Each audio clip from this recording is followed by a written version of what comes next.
यह कहानी है दीपू चंद्रदास की, जो कि बांग्लादेश के रहने वाले थे। बांग्लादेश में एक जगह है मैन सिंह, उस इलाके के रहने वाले थे। इनकी उम्र 28 वर्ष थी।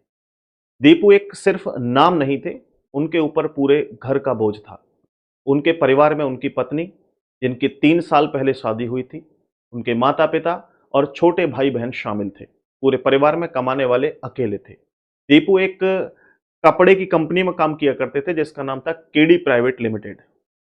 इनकी किसी से कोई दुश्मनी नहीं थी, कोई विवाद नहीं था। लेकिन फिर एक घटना होती है 18 दिसंबर को, और घटना इतनी खौफनाक कि दीपू ने अपने 22 वर्षीय अप्पू को उस दिन फोन किया, यानी कि 18 दिसंबर को। फोन करते समय उनकी आवाज कांप रही थी, बहुत ज्यादा घबराए हुए थे। उन्होंने अपने भाई से कहा, मुझे नहीं पता कि मुझे कहां ले जाया जा रहा है, लेकिन ये मुझे मार देंगे, उन्होंने ये कहा था। और यही आवाज उनकी आखिरी आवाज थी। लेकिन कुछ देर बाद करीब 140 लोगों की उग्र भीड़ आती है। दीपू को चारों तरफ से घेर लिया जाता है। उन्हें बेरहमी से पीटा जाता है। उनके कपड़े उतार लिए जाते हैं और उन्हें पेड़ से बांध करके बहुत पिटाई की जाती है, और जिंदा ही उन्हें आग के हवाले कर दिया जाता है। इस बीच दीपू बहुत ज्यादा चिल्लाते हैं, रोते हैं, गिड़गिड़ाते हैं, अपने जान की भीख मांगते हैं, लेकिन उस भीड़ पर कोई असर नहीं पड़ता है, मानो कि वो पत्थर बन चुके थे। इस निर्मम हत्या की वजह क्या बताई गई? वजह बताई गई ईश निंदा। ईश निंदा क्या होती है दोस्तों? कहा जाता है जब किसी धर्म के ऊपर कोई टिप्पणी की जाती है गलत तरीके से, तो ईश निंदा कहते हैं।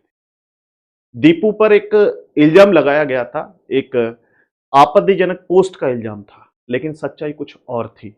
लेकिन जब बाद में पुलिस ने जांच की, तो पता चला कि दीपू ने तो कोई ऐसी पोस्ट की ही नहीं थी जिस पोस्ट के लिए उसकी जान ले ली गई।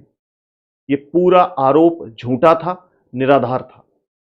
इस चौंकाने वाली बात यह थी कि दीपू जिस कंपनी में काम किया करते थे, जिन लोगों के साथ काम किया करते थे, उन लोगों ने ही साथ मिलकर के उनकी हत्या करवाई।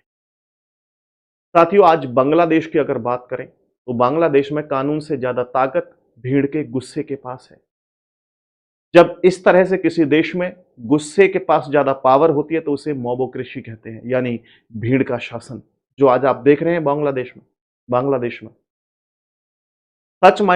सच यहां मायने नहीं रखता जब भीड़ का शासन होता है। सबूत बेकार हो जाते हैं। सबसे ज्यादा निशाना अगर किसी को बनाया जाता है, तो वो अल्पसंख्यक लोगों को बनाया जाता है। आज दीपू का परिवार पूरी तरीके से बिखर चुका है, क्योंकि पूरे परिवार में कमाने वाले अकेले थे। उनकी पत्नी न्याय की मांग कर रही हैं, लेकिन न्याय किससे मांगे? उनको डर भी है, डर इस बात का कि कहीं भीड़ तंत्र के माहौल में शायद उन्हें इंसाफ कभी नहीं मिलेगा। एक मासूम बच्ची जिसने अपने पिता को अभी जाना भी नहीं था, वो उससे पहले ही अनाथ हो गई।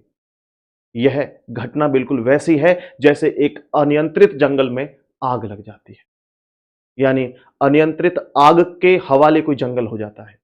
आग यह नहीं देखती कि सूखा पेड़ जल रहा है, सूखे पत्ते जल रहे हैं, या फल देने वाले हरे भरे पेड़ों को जलाया जा रहा है।